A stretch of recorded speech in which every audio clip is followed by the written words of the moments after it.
A deathbed confession may see an Adelaide man set free over a murder he has always maintained he did not commit. Daniel Ames has already served 10 years in jail for killing his uncle, Allan Ames. The 68-year-old was murdered execution style. It recently emerged that detectives may have had evidence of another man's involvement all along.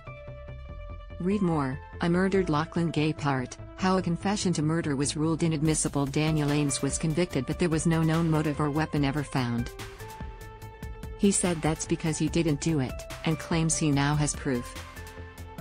Has done all these years, in prison, for nothing, and lost everything, for nothing, Daniel's father Doug Ames said.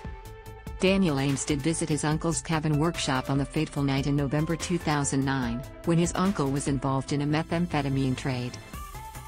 CCTV shows Daniel Ames left at midnight. He said at that point his uncle was still alive.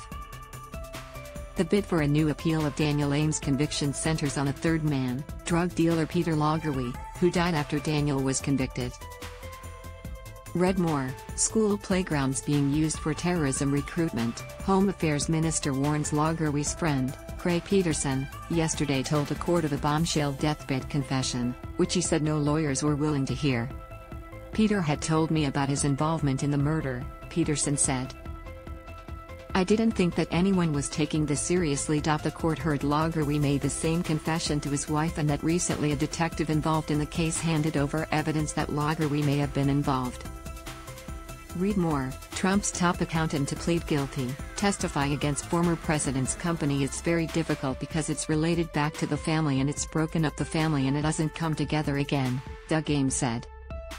Lawyers for Daniel Ames told the court he wasn't seeking acquittal for the murder, just the chance for a retrial. It's his last hope, his last appeal, Doug Ames said. If he doesn't get this one, Hess back in there for the full term. That term is at least another 14 years.